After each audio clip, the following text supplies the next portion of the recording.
Mbote na bino bakongomani nyonso mama Chantal, mbote na bino mama Grace bino nyonso bakongolais. Amémérance. Apolline mama. Nane sengo. Nane sengo. Lobina melaki chichampa. Je devais faire l'émission hier. Parce que verdict ezalaki tombé c'était depuis jeudi. Lobi fallait qu'il ait l'émission na Boutou. Mais na melaki chichampa. Na melaki chichampa. Moyen que ça l'émission ezalaki ti. Bandeko. Ah! Est-ce que vous yoka makamuna na yoka? Hein?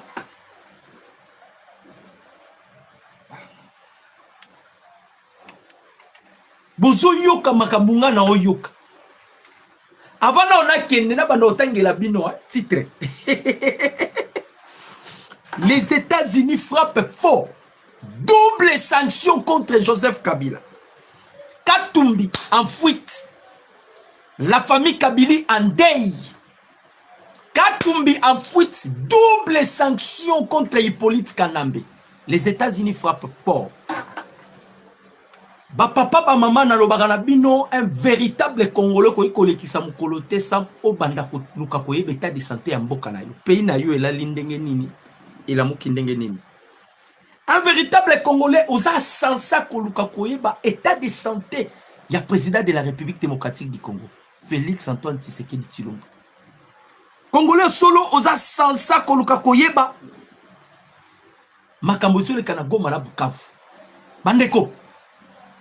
Si réellement nous sommes Congolais, lelo na besoin ya un cas ya ba j'aime. Na lobi na bino na fongola liboke, na fongola liboke ya makambo ya sanction ya Kabila. Na besoin ya un cas ya ba j'aime. YouTube bazo booster vidéo na nga lelo. Alors nazo senga na bino ba Congolais bo soutenir ngai na ba j'aime na bino. Bo soutenir nga na ba j'aime na bino parce que nazo fongola liboke. Les gens en même temps un technocrate. Je serai beaucoup plus scientifique et je toucherai aussi la spiritualité. Bon pesangaka ba j'aime, bon multiplier ba j'aime, bon compter, partager. Muto aza kola la moussa yebisa ye docteur bandi. La moussa mutu benga tande kona yo place aza yebisa ye docteur bandi. Pour ma kamunyo sona yebisa bino yango bandi kola tanzoto. Nazala ki prophète. Makambo nyoso na yebisa bino. Parmi batu oyo ba telema baloba ke nenge Kabila abimia kozonga lisusu te na nakati. Sokeza mutu moko sekezanga.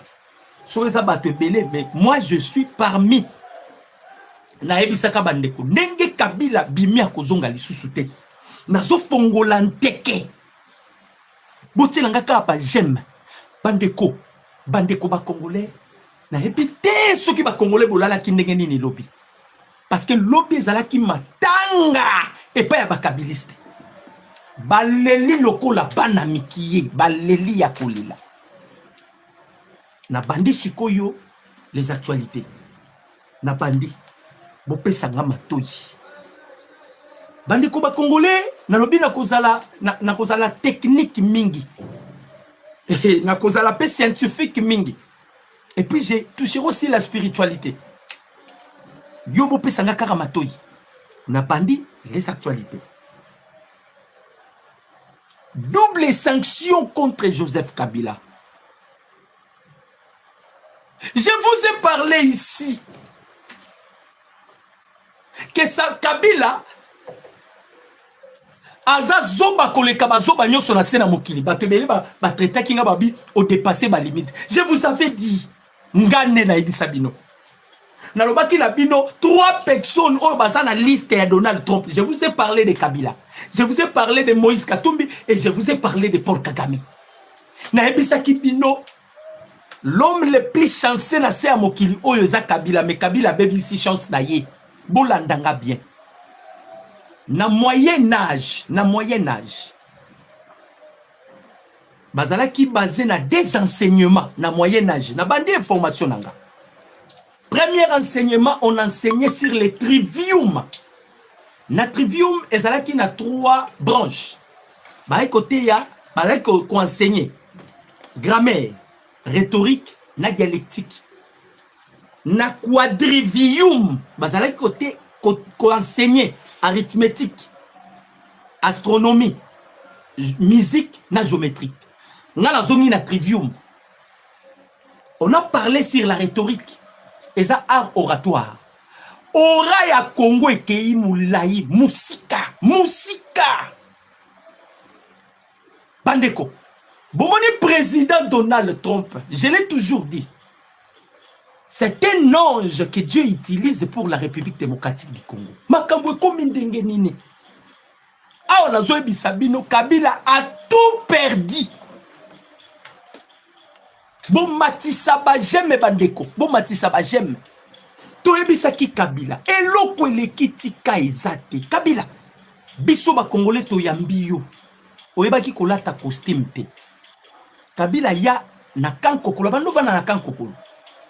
Boyebi sirage à kiwi na ba Congolais. Au moins que ozala venando yeba yangote. Ba kino solo boyebi sirage à kiwi. Kabila bandeko kozwa sirage à kiwi. Aussi lisela yango bochi moko. On a donné Kabila la vie ici au Congo. On a tout fait pour Joseph Kabila. À la fin des comptes, Kabila bandi ko boma biso. Quand on a lobaki na bino, Bible zoloba, il n'y a pas l'héritage pour les méchants. Les gens n'ont pas compris pourquoi j'avais dit ça. Les sanctions ciblées, oh, Américains batiaki sur la table, oh, tolobaki na moloto ke, Américains batie ma biloko na mesa. Bavandi. Président Tshisekedi, tangu makambu ya o nini bimi, ya Zambie bimi. Le chef de l'État va maintenant appeler Donald Trump. Trump a l'obaki déjà. Tshisekedi, s'il y a quelque chose, vous avez mon numéro, appelle-moi. S'il y a quelque chose, ils ont dérangé, qu'on hésite, appelle-moi seulement. Président Tshisekedi a béni Donald Trump. C'était mercredi. Il y a eu une conversation téléphonique entre le président Trump et le président Tshisekedi. Président Félix a béni Donald Trump mercredi. Basololi, le chef de l'État, à ABC Donald Trump, je m'ennuie.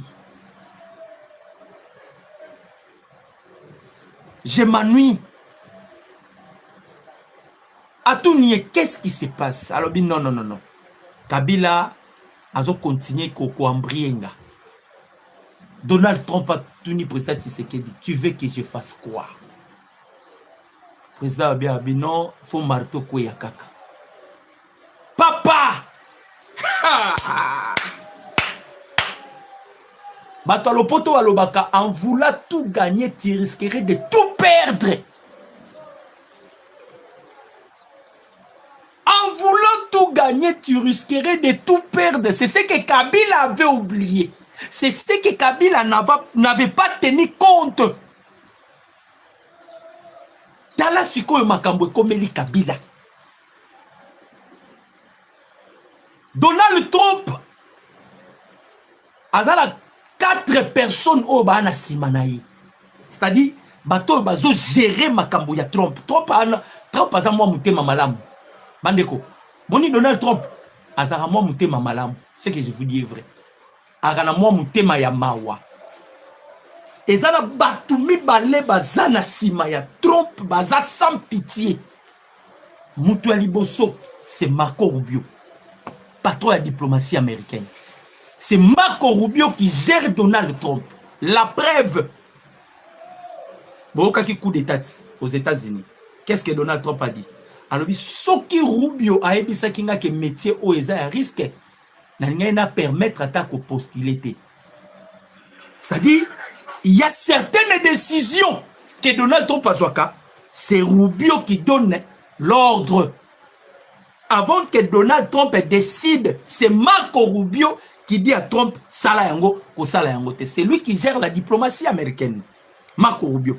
Il est comme le ministre des Affaires étrangères. Deuxième moutou, Scott Benson. Scott Benson.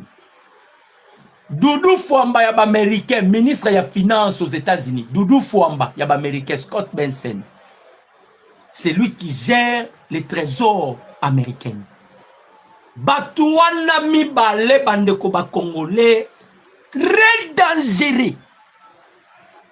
Et Mouta Betty, Joseph Kabila et Scott Benson. Parce que Kabila a été sanctionné par les trésors américains. Toyebisaki Kabila. Kabila tika. Nakotambongo na ngai. Nakotambongo na ngai pour néantir Tshisekedi. Pour na rosala bo. Pour na rosala. Maintenant, bandeko. Nyonso ya Kabila ekei. Nalobi na bino nyonso ya Kabila ekei. Kabila a tout perdu à cause de Mutema Mabi.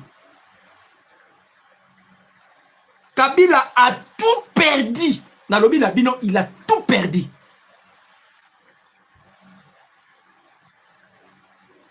Quand je vous avais dit que le président Tshisekedi Bandeko, bon multiplier ma j'aime. Na besoin ma j'aime. Na bien. Bon pesanga un cas ba j'aime. Bon pesanga un cas ba j'aime. Nazo penza teke. Aïe aïe aïe aïe aïe aïe aïe. Au modèle à tetio yo. Tika lingo tika te. Tika lingo tika te. Maintenant le pire est là. Le pire est là. Natangela binona boyoka. Bon aimer, bon commenter, bon partager. J'ai besoin qu'il va j'aime na bino zala ebele. Toko matina un cas ba j'aime. Mutabomi Kabila ye. Na bato ba yebi ete bomona ye. Ye. Scott Benson. Mutabomi Kabila. Boyoka makambo alobi natangela bino boyoka. Scott Benson. Ye. Alobi nini? Le secrétaire au trésor américain, Scott Benson, sur les sanctions contre Kabila. C'est lui qui a sanctionné, c'est le trésor américain. Alors, Biboye, le président Trump ouvre la voie à la paix en République démocratique du Congo. Boyoka bien. Le président Trump ouvre la voie à la paix à la République démocratique du Congo. Et il a été clair. Ceux qui continuent de s'aimer l'instabilité en République démocratique du Congo, il y aura des conséquences pour la bango. Ça, c'est Scott Benson. Alors, Trump a fongoli skoyo porte. Il y a peine à Congo. Et Trump a continué koloba. Mouto a continué à s'entêter. Il y a créé instabilité dans la République démocratique du Congo. A subir ma conséquence. Steve Wemby, ça va. Attention, ça va. Francine Mouyumba. Bon, maintenant qu'on rêve, bon, il s'agit Kabila Rousson à pouvoir. Attention, ça va. Kamere, Bati Lukwebo. Attention, Nabino, ça va. Narobé, Nabino, li solo Kamere. On doit parler aussi. Makamba Kamere. Tobé, Tanon, ma solo à Batouane. Attention, Nabino, ça va. Toé Bisaki Kabila.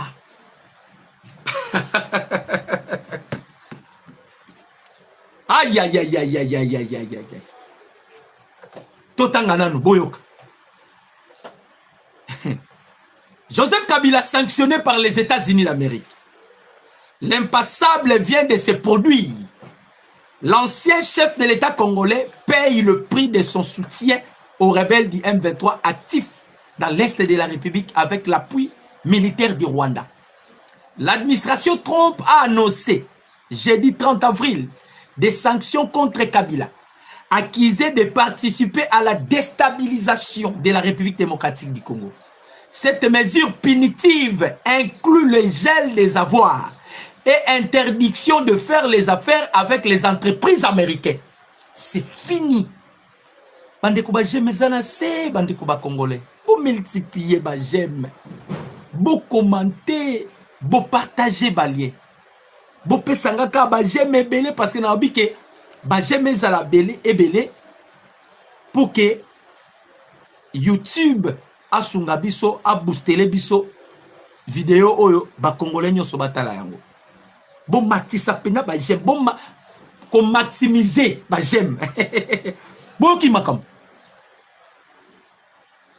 Les trésors américains. Ba américain ba yé na bon na misolo. Ba opé sa président Tshisekedi pour na deal 500 milliards. Maintenant ba américain ba comme on que ba intérêt na bangos est commis en danger. Les intérêts des États-Unis est en danger à cause d'un individu qui s'appelle Joseph Kabila. C'est alors que les Américains ont décidé. Imaginez-vous Kabila bandi ba voyage. Ba voyage nyonso Kabila zo sala, c'était pour déstabiliser Tshisekedi. Akende na ngambo Sassou, akende boye, akende tout cela c'était pour déstabiliser Tshisekedi. Tshisekedi otale kaka. Otale kaka. Atambola boy, atambola boy, atambola boy, atam papa. Ba américain va récupérer ba bengi tiroir, ba bimisi ba cadavre dans les placards. Ndenge ba américain ba sanctionner Kabila elingi koloba nini boyo kasi ko na bandi ko panzanteke. Ndenge ba américain ba sanctionner Kabila elingi koloba boye. Tous les avoirs il y a Joseph Kabila qui se trouve aux États-Unis, c'est bloqué. Hein? Dédé Kabila ne peut pas utiliser dollar. Ce qui va jouer Kabila tana $1 na maboko. Ce qui va jouer Kabila tana na carte bancaire. Y'a ba américain na maboko. À quel zoom pour votre information. Donc Kabila Negazawana, il n'a plus droit. Il y a qu'à collaborer même dans l'entreprise américaine. Ce n'est pas moi. Boyoka. Eh Kabila ye. Na yembanze monini. To ebisaki Kabila. Tika. Kabila qui est plus loin que le bas. Ce qui est conseillé na tika la pauvre. Maintenant l'ongola kaka Tshisekedi na pouvoir. Boyebe loko pesi sous Donald Trump kanda. Président Tshisekedi a bengi Donald Trump mercredi. ABC Donald Trump. Ah! Trump. Mais mouton zolo ba makamba soudanisation zoyo kate Trump abi. Nini? Abi soudanisation Donald Trump abi. Et ni koloba nini? Président Félix Abani ko expliquer Donald Trump. Donald Trump abi ah. Donc yende a yepo Kabola Congo. Hey. Abi Tshisekedi soit calme. Les lois à mercredi, hey. Lobby, tozo sila nanaye. Parce qu'il a été sanctionné vendredi, jeudi, le 30. De babeti. Skoyo, pour mon équipe américain, ba bombi sous Kabila, bande kubo tapa j'aime, bon multiplier ba j'aime. Yo ça ne sengote makambo komeli Kabila. Kabila nga j'aime na yo konde kolangai. Makambo komeli Kabila, nga ko senga sous j'aime te. Na obi to memba ngoti na 1K ya ba j'aime. Mabe ya mabele qui est nini. Kabila vient d'être condamné na statut à président congolais. Je vais expliquer. Au lieu de condamner Kabila comme Rwandais, on a condamné Kabila comme Congolais. C'est-à-dire, on a cloué Kabila. Et l'ingé koloba boyi. Ceux qui va condamner Kabila comme Rwandais. Kabila pourrait que ça la diplomatie. Akokai ko simba batu basalele ba diplomatie bakoy kolongo la sanction na yi. Maintenant Kabila vient d'être sanctionné comme Congolais ba obengaye ancien président congolais. Et lingi koloba les sanctions qui a été imposées à Kabila pour Elongwa, ce n'est que le gouvernement congolais qui peut plaider pour Joseph Kabila pour que ces derniers ici soient acquittés de ces sanctions. Donc Kabila ninga zawana ba pesi loko la Tshisekedi ba pesi Kabila Tshisekedi na ba pesi Tshisekedi Kabila na maboko na yi. bapesi na maboko na ye. Tshisekedi Kabila yeyo, fais de Kabila ce que tu veux. Double sanction. Bandeko ba Congolais. Ah, non binakak. Na yebisa kibino e. Na yebisa kibino e. Eh Kabila e. Bobi pourquoi na obina? Na expliquer bino pourquoi na obina. Eh. Eh. Papa, Babobi rébellion, c'est fini. Na lobina bino tous les biens de Kabila confisqués. Ah au foot ba M23 ndengeni. Eh. Eh. Tous les pays africains. Oh, kaka koyamba Kabila a eu problème là américain. Eh. Eh. Papa. Il espérait dans Kabila. Vous allez lire les. Tout le raté qui mangue à la te lamba, à la te lamba, tchakoufi, à chasser lamba te. Oh, mboka ndenge ninyo. Hein? Et l'autre bomi yende likambu ya Zambi. Hein, Neftali. Et l'autre bomi Kabila nde likambu ya Zambi. Toko koma wana. Bova tala, yaya. Yo pesanga ka ba j'aime. Multiplier kaka ba j'aime, multiplier ba j'aime. Bon multiplier ba j'aime. Ah non, non, non, non, non, non, non, non. Les États-Unis, c'est ça en danger à cause d'un individu Kabila.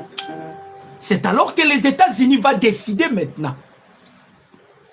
Kabila teti. Nyonso zui na Congo. Nazolo bake. Héritage pour na ba méché zalakate. Botala Olive nega komi. Et ce qui est pas Olive et quitter les Kabila. Et gogo. Ko. On a commencé avec qui? Paul Kagame. Nzete Zanani, Museveni. Kagame étape, Kabila étape. Communicateur moko ya Kabila lobby, boyebiye. Il s'appelle Joël Konde. Bolongola na okomba Konde wana. Nous avons un serviteur de Dieu ici qui s'appelle Prophète Konde Dominique. Et Joël wana, un criminel, soi-disant pasteur, oya collaboraka a communiquer pour na ba M23 ba oboma bande ko na biso ba Congolais. Lobby a leli. Lobby a leli nini? Boka maramba leli. A lobby ah. Tu sais que de lobby patron ba M23 eza Kagame. A comme les sous Kabila. Parce que toujours batté patron ba M23 eza ndenge nini? Na suka lobby nini? Ça se voit déjà. Les Américains ba pesi Tshisekedi déjà 3e mandat. Ah.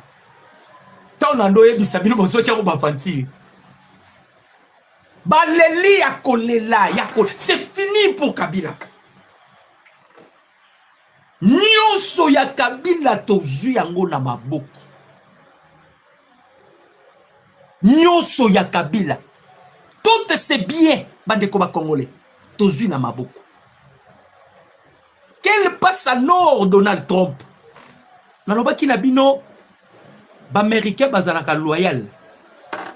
Américain so balingi yo so balingi yo te.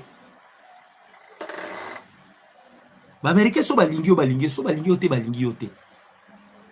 Les Américains ne veulent plus de l'empire Imatuti. Les Américains ne veulent plus nananini bloc ya ba Tutsi power parce que tu sais que tu fait bras de fer maintenant. Na ba Tutsi power. Abengi saki ba Kamere, président Tshisekedi. Abengi saki ba Bahati, abengi saki ba Jean-Pierre Bemba. Classe politique na ye union sacrée. Otozo benga union bololo. Parce que kuna mutamala muzaka Bemba. Na union wana. Mutamala mukune za Bemba. Bandeko, président Tshisekedi tonga bengi bango avandisi bango. Boyo kamakambu Tshisekedi azo ebisa bango. Président Tshisekedi a ebisi bango. Bomoni batu wana nyonso. Moi, Tshisekedi, je vais les anéantir un à un. Président Tshisekedi a lobby, je vais les anéantir un à un. Tobandi na Kagame, Akei. Toye na Kabila, akei bobe tikali nani Katumbi déjà kimi azaki na Zambie tout la musi azaza to bité so ake wapi Nyariga buboyoka ke lisusu tozo démystifier le Tutsi power. Le président Tshisekedi est en train de démystifier le Tutsi power. Azo déplimer bango. Ao déplimer bango. Skoyo awa na kati ezala bato bande ko s'attendre na retour ya Kabila. Ezala ki ga coup de fil. Coup de fil Donald Trump na Tshisekedi. Dis Tshisekedi, qu'est-ce que tu veux encore à Trump? C'est monsieur ici Mambrito. Nani oh Kabila. Tu veux quoi? Azwaka egogo. Abimipe moi Hippolyte Kanambe. Soudanisation. Loba li soudanisation. Loba. Kabila soroza mobali. Reka na TV loba soudanisation. Si tu es un homme. Baméricain bazo quoi faiblir. Bango mouké mouké. Si tu es un homme, Kabila, passe encore à la télé, parle de soudanisation. Ah, on est mais 5 ans affaibli. Boye la bisolution li solo à dialogue. Oh, bon, que le bolongo la ko. Na lobina, tozaki na moloto loli te bisibino. Makambu tokendaki na Suisse. Et talib américain te. Les Américains voient seulement Tshisekedi. Pour votre information. Au niveau de démarche, on se président Tshisekedi à ça. Hein? Américain ba yebi na manga ngote. Américain ba yebi kake c'est Tshisekedi. So Tshisekedi ya bisi biso le loto bo makagame to ko bo makagame. Wana na webi sabino secret kuta munene pour votre information. Que ça soit Kagame, que ça soit Kabila, bango nyonso ba dépendre de Tshisekedi. Si Tshisekedi décide aujourd'hui ba bo makabila, ba bo makabila. Babo makagame, babo makagame. Mais Tshisekedi aboyi na yeko simba makila. Abisi ba américain, bo sala na bango o bolingi. Bande ko ba jamais za na sina. Ba bo pesa ngai un cas ya ba j'aime. Ou bien bo sepeli tende ba sanctionner Kabila. So oza Congolais sepeli ba sanctionner Kabila. Na osenga ba j'aime te. Na osenga ba j'aime te doki. Boko pesa nga ngoi en vrac.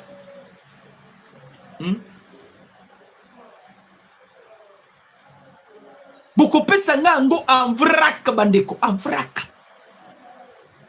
Ah ba américain. Aïe aïe aïe aïe aïe aïe. Aïe aïe aïe aïe aïe aïe. Hey. Kabila ke passa sous. Oh non. On a besoin na sa la base arrière nanga yao. Ah. Oh ça la base arrière yao. Ça soit petit espace. Kabila kei na Zambie, na sa la base arrière nangao. Ape si passe. Nde bomoni Zambie asali ba biloko ne wana. Kabila zo kende kende na ba pays, zo kende kende na ba pays. Tango to kei kaka na Suisse. To komi na Suisse ba komi ko réclamer oh non, faut kolongo la sanction. Pour na Joseph Kabila. Ah. Président Tshisekedi abimi. Bande ko ngai Abengi ba Américain ba ici. Qu'est-ce que vous êtes allé faire là-bas, Tshisekedi? Qu'est-ce que vous êtes allé faire là-bas? Yo to ebisio vanda awa. Laissez-nous agir à notre manière. Laissez-nous en finir avec ces gens ici. Torobeta bango masasi boete, on va les affaiblir. On va les affaiblir.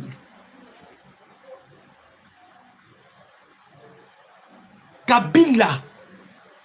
Ah! Après tout ce que tu as gagné en République démocratique du Congo, tu as décidé à perdre Ango Kakaboye.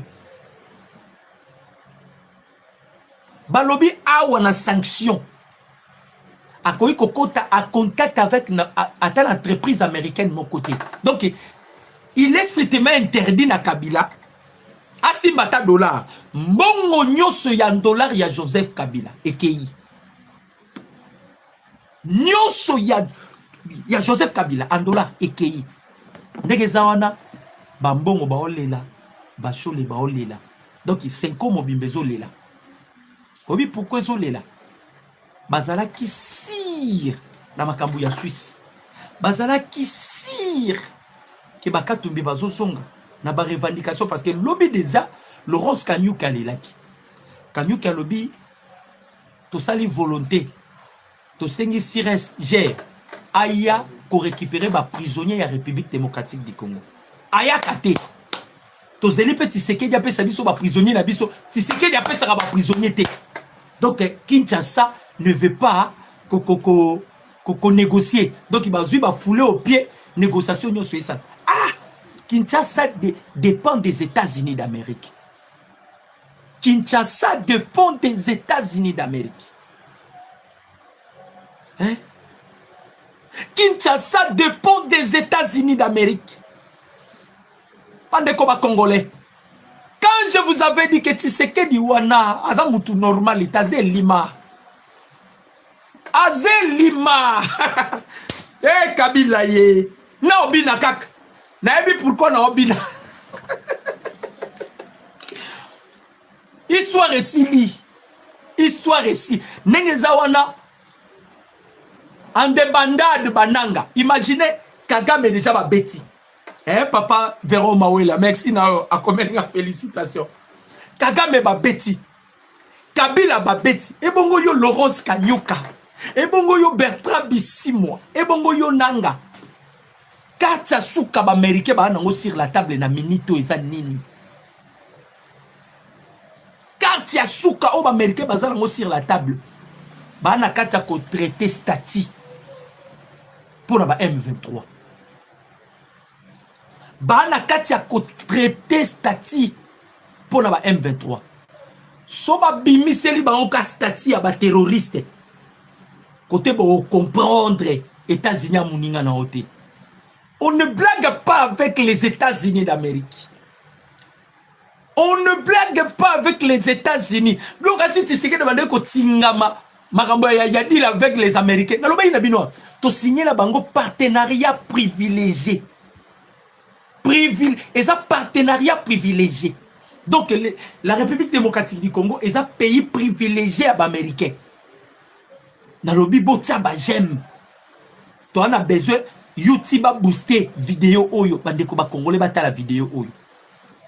Bon multiplier ba j'aime. To comme ça ba j'aime atana ba 600. Bandeko nyonso yo nanu ba te ba j'aime te bo sa bo kota ki déjà bo la biso bozonga na casa ba j'aime bo ta ba j'aime. Bo aimer bo commenter bo partager. Bon multiplier ba j'aime bandeko ba Congolais.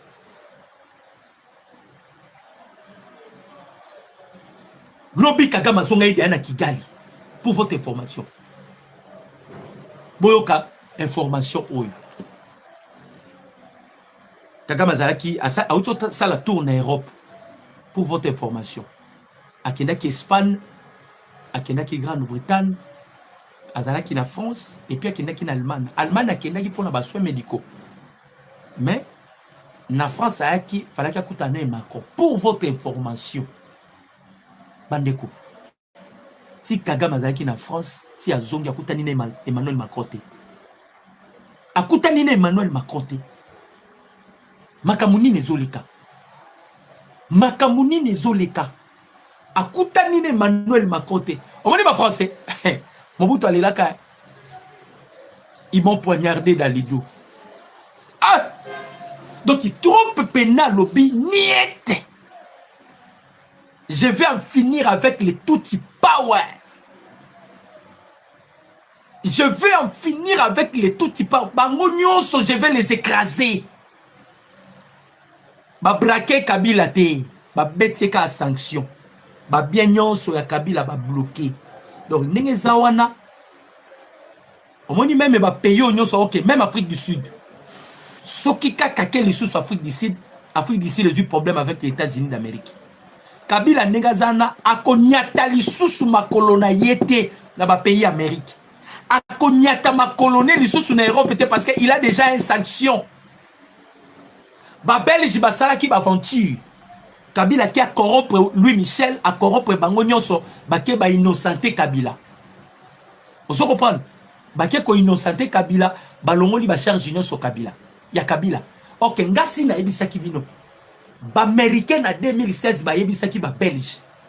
C'est à cause de vous parce que bino de boaki na Kabila. Ne terrorisme est commis lokola ba champignon na mokili. Alors ndenge tozozwa Congo na maboko na biso bozala sous na contrôle ya Congo te. Même la Belgique vient de perdre déjà la République démocratique du Congo à cause ya ko s'entêter. Combien de fois le président Tshisekedi est allé voir ma Belge? Les Américains ba colonisa bisoté. Mais les Américains ont décidé d'aider la République démocratique du Congo. Mais vous les Belges, vous binonde boza ba noko na biso bo colonisa biso. Bozo pe sa position te. Bo pe sa position te. Tshisekedi a dit le quoi bo pe sa position te bozela. Le chef de l'État est allé maintenant nanine. Donc Kabila Kagame na loba na bino awa. Après ba sanction wana ba oboma bango. Bokanga makamna ebisi bino lelo toza les premiers. Mais après ma sanction on va tuer Kabila et Kagame. Les Américains ne blaguent pas pour leurs intérêts. Américains pour na ba intérêt na bango ba blagakati. Muta pesa qui ordre c'était Marco Rubio. ABC Donald Trump, on doit maintenant passer à la vitesse supérieure. Babengi Scott Benson. Scott Benson. Et dit Bete loko. Bah!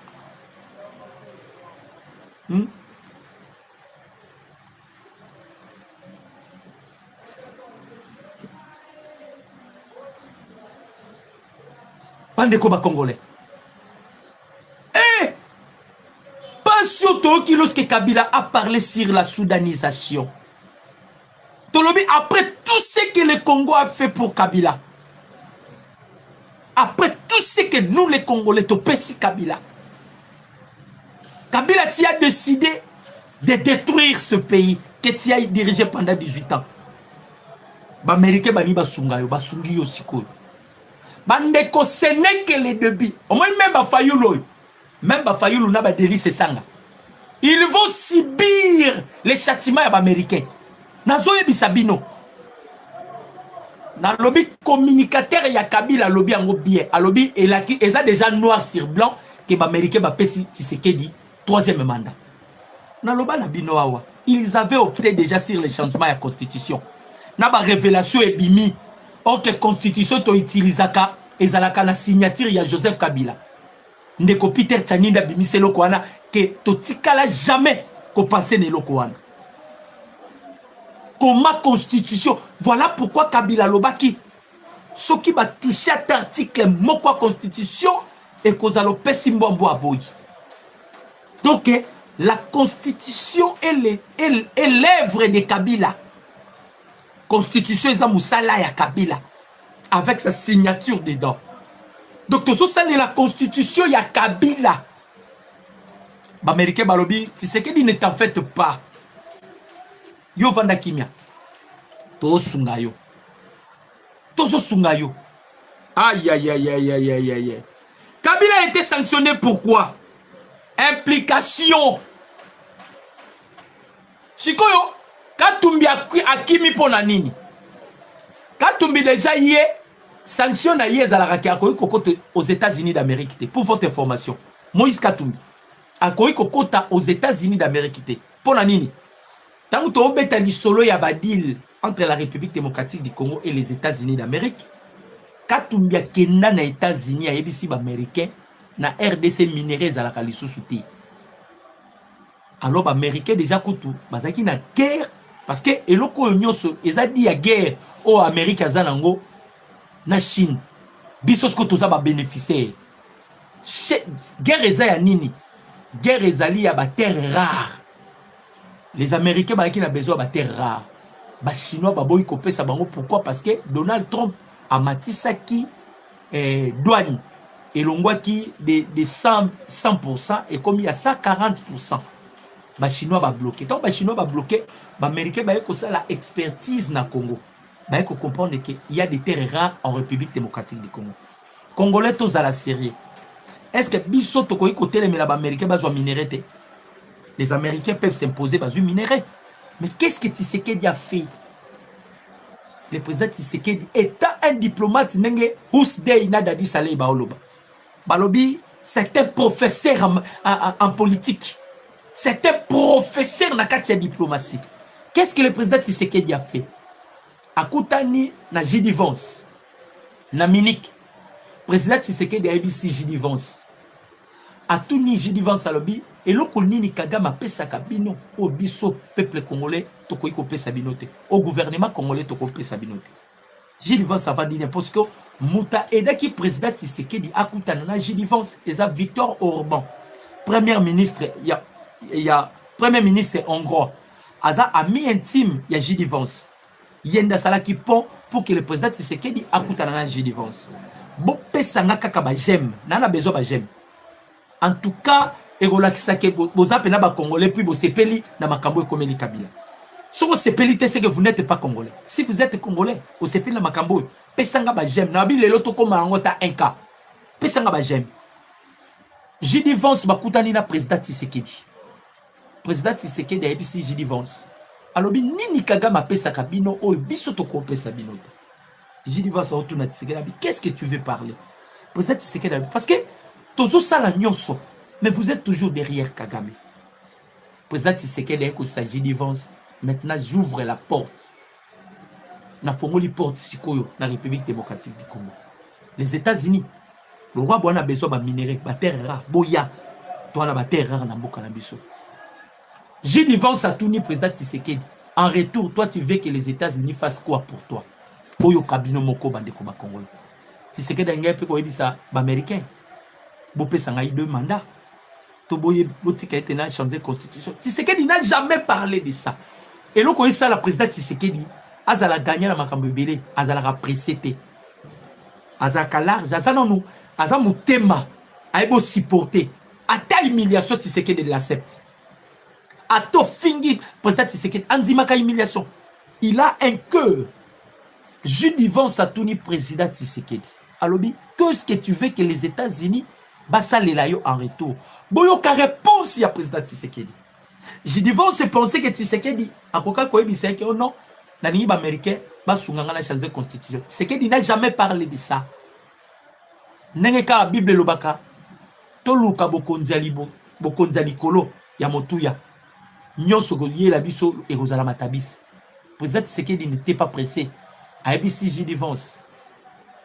Nana besoin et l'oko moko Amérique sala na mboka Congo. Amérique a fait sa vie na peuple congolais et puis Amérique a mettre guerre, a mettre fin na est de la République démocratique du Congo. Des paroles que le chef de l'État a parlé avec J.D. Vance. J.D. Vance a vice-président des États-Unis d'Amérique. Président Tshisekedi a lobby, je besoin que les États-Unis d'Amérique paient sa vie na peuple congolais, basili sa guerre na est. Et ningisa J.D. Vance. Et ningisa J.D. Vance andimate. Abi ah, biso tobi ba président africain ba sengaka ba pesa vanda nanu, muto asengi boy. Ne J.D. Vance a solo na président Tshisekedi a dit je te garantis. Toi aussi c'est l'obitumba na est de la République parce que l'Américain de babanda. Ne loko salaka président Tshisekedi azonga awa alata pembe pembe. Atambola makolo de magasins tina oya alata pembe pembe. Bat ba éviter pourquoi président Tshisekedi alata pembe pembe. Le lendemain, le président Tshisekedi a bengisi Jean-Jacques Puruzi. Vous connaissez Jean-Jacques Puruzi, le gouverneur Yassine Kivu. Président Tshisekedi a bengisi. A ABC Jean-Jacques Puruzi prépare-toi. Il y a raison de sabato parce que bitumbe sili. Jean-Jacques Puruzi a ABC. Ah, bitumbe sili. Gomana Buka vous a libéré. Le président Tshisekedi a ABC abi. Les Américains vont s'en charger. À l'attaque pembe pembe. Bandeko, bitumbe sili. Peut-être que vous comprendre l'été, ou bien peut-être que vous avez avanti. Bitumbe sili. Nege ba frapper Kabila, ba botoli Kabila ba bien nyonso. Ba frapper Kabila comme Congolais, boloka bien na nationalité congolaise. So ba beta ki ata Rwandais, il ngai kozala bien. Mais ba betie na nationalité congolaise, c'est ce qui est plus dangereux.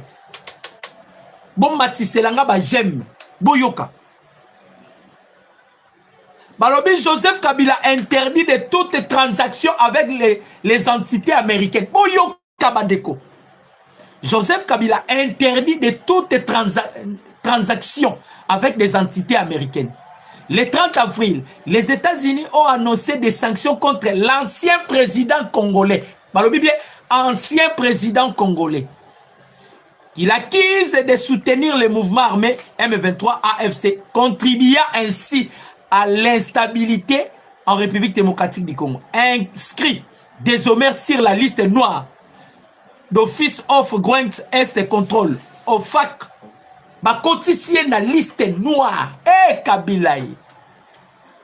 Kabila, est-ce que tu n'avais pas de conseillers pour te conseiller avec tout ce que tu avais comme l'argent? Où ils ont colocaté Kabila, un peuple congolais. Papa, maman. Où ils ont colocaté Papa Véron. Pour Kabila, papa n'a Paul Mouya. Comment Kabila a un niveau? Kabila avait beaucoup d'argent. Les entreprises, n'en parlons pas. Ce qui Kabila va dans Congo, le président modèle. Et nous, on a un problème. On peut appeler Kabila à résoudre les problèmes. Parce que Kabila, il est le seul président au moins Andimaki a ça la remise et reprise dans homologue d'une façon pacifique. Et ça qui déjà, et l'eau comme c'est pas là qui n'a remarqué, surtout les États-Unis. Parce que les États-Unis ne sont pas Kabila, tika pouvoir, toi na pion abiso qui est Tshisekedi. O abosanaka montre Nangola. Tant balaki sakae nini balaki sakae photo à Tshisekedi m'ta remplacé. Abosanaka montre Nangola. Mais avec toutes ces choses, Kabila avait tout, bandeko. Nyonso ekei. Donc pour la servir Kagame, pour la la pouvoir, c'est impossible, pratiquement impossible. Pour la kaka déstabiliser Congo, non, c'est les doigts de Dieu. Maman moi comme elle a un lobby, un lobby c'est les doigts de Dieu. Makila ba Congolais comme il la vengeance. Et bandi suko musala, makila ba Congolais. Botsa ba j'aime na rolembate na rosenga bino ba j'aime bon multiplier ba j'aime makila ba Congolais va continuer Kabila na liste noire balobi Joseph Kabila fait l'objet d'un gel de ses avoirs sous juridiction américaine et d'une interdiction de toute transaction avec des entités ou citoyens américains. Oyoka dans les communiqués officiels, le secrétaire américain au Trésor Scott Bessent a déclaré « Le président Trump œuvre pour la paix en République démocratique du Congo et a clairement indiqué que ceux qui alimentent l'instabilité devraient répondre ok. Trump a juré que pour la paix en République démocratique du Congo. Alors même Moutounion Soya Kobundisa Kimionga na Oluka Natia na Congo, il doit répondre à ses actes. Papa n'a tuningai mais batiki zoé pona nini il faut pas frapper payer na lobby na zo expliquer bino peut-être bo comprendre ndenge na tangia wate na zo expliquer na ba o ba comprendre ba américain ba lobby boye Kabila ba bien na ye nyonso ba kangi yango na ba américain on comprendre ba kangi yango ba lobby na Kabila akoyi kokota a contact na ba entreprise américaine te to ba citoyen américain donc akoyi ko soit contact na bangote eli koloba boye nyonso Kabila nyonso ya Kabila o ezakaka en dollar ba américain bazu yango soki mbongo neza en dollar bisika mbongo ya Kabila eza les américains savent ça hein but tala Amérique yebi Kabila bien c'est-à-dire babotoli Kabila nyonso kaka ne babotoli nyonso soki ndekoni zoé akosani atinde la Kabila mbongo asa la transfert et pas Kabila ndenge ba américain baté mbongo baté mbongo babi mutu nyonso akomona Kabila linga sala mouvement mo à déplacement to azo ba entreprise na ye a chanzango non parce que toutes ces entreprises les américains ba répertora kiango yango bomona ki FBI ya kiawa FBI ya kiawa pour na kozwa aussi ma réponse est pas Tshisekedi na certaines entreprises à Joseph Kabila où ils ont non détecté par les américains le président Tshisekedi nenga tinda ki déjà ambassadeur itinérant na ye atambola ki na ba pays frontalier à République démocratique du Congo akendaki na ba pays akendaki pona ko compatir te. C'est ce qui est très dangereux, Mouzitou l'avait dit. Akendaki pour identifier tous les entreprises de Joseph Kabila. Tant que tu as identifié un papier, le président Tshisekedi a eu papier à Tindeli Ango américain. Américain va dire ça va. Yo continue les choses qu'on continue. Donc Kabila sera le président le plus malheureux de tous les présidents africains. Pour votre information.